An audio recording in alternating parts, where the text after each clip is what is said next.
Selamat pagi, Jess. Ini ada komen bagus banget, Jess. Ya, komennya keren. Nggak kebaca saya. Ya, kalau ada lambung gimana, Pak Jess? Nggak bahaya kalau nggak sarapan. Nah, ini pertanyaan pasti gara-gara pengaruh dari ini old healthy atau old people. Ya, selalu sarapan dicocokkan dengan lambung. Ya, lambung itu pasti ada di dalam setiap orang. Saya enggak yakin orang, namanya orang atau namanya manusia enggak punya lambung. Saya enggak yakin. Setiap orang punya lambung, Jess. Maka itu lambungmu harus dijaga. Maka itu lambungmu harus dipelihara. Di dalam lambung itu ada asam lambung. Asam lambung itu cara memeliharanya adalah dengan menghormati siklusnya, bukan dengan sarapan. Hati-hati. Kamu diajari untuk 4 sehat 5 sempurna setiap hari dari zaman purbakala. Itu enggak pernah ada itu 4 sehat 5 sempurna itu. Iya, benar. Kalau kamu selidiki dengan benar-benar, tubuhmu itu enggak butuh susu. Yang butuh susu itu hanya bayi yang dilahirkan, dan itu butuh susu dari induknya.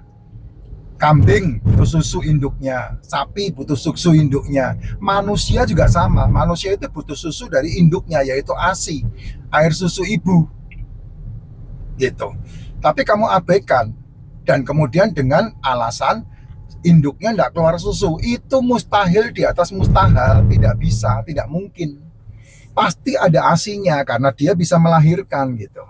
Tapi kan kamu abaikan, akhirnya kamu kasih Empasi, ya, pengganti ASI, susu formula. Nah, itu yang berbahaya di situ. Kamu sedang membahayakan anakmu sendiri. Kamu sedang menciptakan pondasi monster buat anakmu dengan cara seperti itu. Karena lambung ini kan cikal bakal dari permasalahan dewasamu, ya, selain dari otak, selain dari mindset, selain dari benih yang harus dimasukkan ke dalam neuron otak. Itu lambung. Kalau dari kecil kamu salah mengasupkan makanan ke anakmu, ya kamu siap-siap aja bekerja untuk memelihara monster. Dan uangmu, hasil kerjamu habis di ranjang termahal di muka bumi, di rumah sakit. Saya mengajari untuk tidak sarapan, itu untuk menghormati lambung, terutama asam lambung. Kenapa? Karena pagi hari kamu bangun tidur, asam lambung itu kondisinya minus, tidak perlu sarapan, tidak butuh sarapan. Tidak butuh sarapan. Asam lambung itu kan asamnya itu gila banget ya. Kalau seandainya asam lambung bisa keluar dari tubuhmu, kena ke tanganmu, itu rusak tanganmu. Karena asamnya itu pH-nya bisa 2 di tubuh manusia ini. Makanya dikarantina di dalam asam lambung. Nah, asam lambung itu punya siklus. Bangun pagi asam lambung itu minus, makanya tidak butuh sarapan. Kamu hanya butuh minum untuk apa? Membasahi dinding lambungmu. Tidak butuh makan, tidak butuh sarapan. Kamu hanya butuh membasahi dinding lambungmu, sehingga dinding lambungmu tidak keluka. Itu kata kunci yang harus kamu pegang. Nah, mulai makan jam berapa? Ikutin sinyal otak. Sinyal otak ini kan dari kamu tidur, itu sinyal otak itu kan ada dalam frekuensi delta. Artinya senyap, tidur, pules, kamu tidak paham apapun. Itu delta. Nah, dari delta itulah kamu pindah dari delta kepada alfa, ya. Oh enggak ding, dari delta ke theta dulu, ya, dari delta ke theta. Nah, theta itu otak yang paling ciami, itu otak yang paling canggih, otak yang paling top, itu theta. Nah, dari theta baru ke alfa dan kemudian ke beta. Nah, kamu mendengarkan saya berbicara seperti ini, kondisi otakmu itu pasti beta. Susah sekali kamu menerapkan apa yang saya ngomong ini masuk ke theta, kecuali kamu mendengarkannya sambil ngantuk-ngantuk, sedang tidur. Nah, itu baru otakmu theta. Dan biasanya kalau otakmu dalam kondisi theta, dengerin saya, langsung cerdas kamu. Beneran, langsung cerdas. Karena apa? Otak theta itu kan otak keajaiban. Nah, gitu tuh. Sehingga kamu langsung cerdas. Makanya kenapa orang ketika kita dulu kita sekolah ya, belajar, maka kita diajari bangun pagi-pagi langsung belajar, tengah malam belajar. Nah itu kenapa? Supaya bisa menyerap dengan baik gitu. Ya dipakai dalam ilmu agama itu doa malam lah, tahajud lah, itu pembelajarannya dari gelombang otak itu. Gitu. Kenapa ya? Karena saat-saat otakmu menuju ke theta itu otak yang sanggup menciptakan yang tidak ada menjadi ada, yang tidak mungkin menjadi mungkin. Makanya orang-orang yang suka melakukan apa namanya semedi atau meditasi, nah itu otaknya digiring kepada theta itu untuk memiliki kekuatan yang sangat dahsyat. Itu ceritanya. Jadi lambung tidak ada masalah ketika tidak kamu sarapin. Justru kamu sedang mempermasalahkan hidupmu ketika kamu mulai mensarap-sarapin. Kamu boleh cek omongan saya deh. Orang-orang yang sekarang usia 30, 25, 30, 40 tahun yang punya masalah dengan mah, itu rata-rata orang yang setiap harinya sarapan. Orang-orang yang tidak pernah sarapan dari kecil, orang-orang itu tidak punya penyakit mah, tidak ada. Ya, tukak lambung tidak ada itu.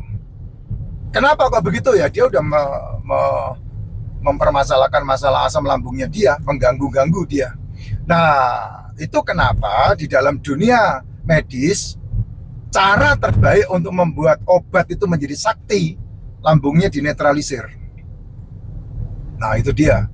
Kamu lihat ya, kamu pergi ke rumah sakit, kamu teliti deh. Setiap kali suster ngasih obat kepada pasiennya, kamu lihat. Setiap obat yang dikasih ke pasien pasti ada obat lambung. Tujuannya apa itu? Nah, tujuannya supaya obat yang lain menjadi sakti. Gitu. Itu resiko besar. Makanya kamu sakit hanya tidak mengobati masalah penyakit di dalamnya, tapi hanya itu yang diriak-riak aja itu. Oh, rasanya udah lumayan sehat, tapi tambah sakit lagi, tambah sakit lagi, tambah sakit lagi. Gitu. Itu sebabnya kenapa orang yang terbiasa dengan farmasi, dia mengobati itu cenderung kena komplikasi. Cenderung kena komplikasi. Sekali lagi ya, cenderung kena komplikasi. Makanya saya tidak mau mengobat-obati diri saya. Ini ada busu saya nih, istri saya nih. Saya batuk, saya pilek, saya apa, paling dikerokin. Bener nggak bro? Tuh, dikerokin, nggak pakai obat. Nggak mau saya.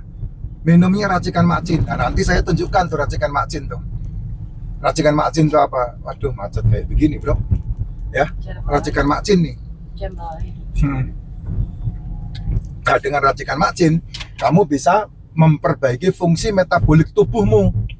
Kenapa? Karena racikan makcin itu pure murni alamiah dari biji alpukat dan empon-empon yang membantu untuk suplai nutrisi dalam tubuh.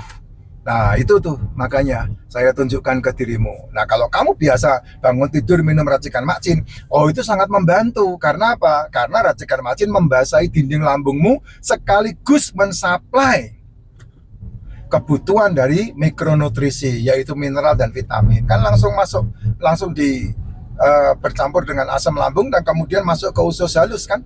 Dan kemudian mengalami pencernaan dan penyerapan di usus dan kemudian dialirkan ke seluruh tubuh sehingga kamu bisa memiliki stamina dengan racikan makcin aja.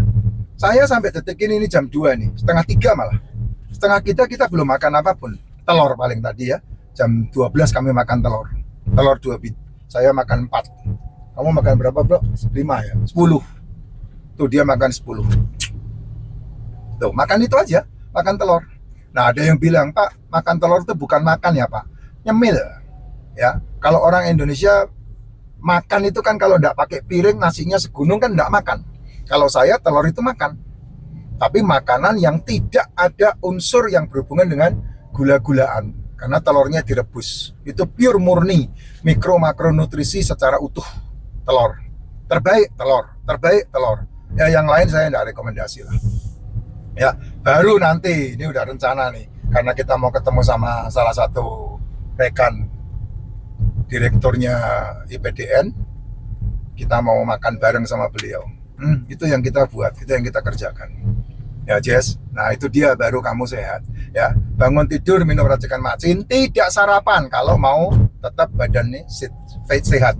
Dan kemudian jam 11, jam 12 makan telur, jam 5 sore, jam 6 sore kamu boleh makan apa saja, tidak ada masalah. Nasi boleh enggak? Kalau tidak ada penyakit silahkan. Tapi kalau ada penyakit singkirkan. Nah, malam harinya stop makan. Itu baru sehat walafiat gitu.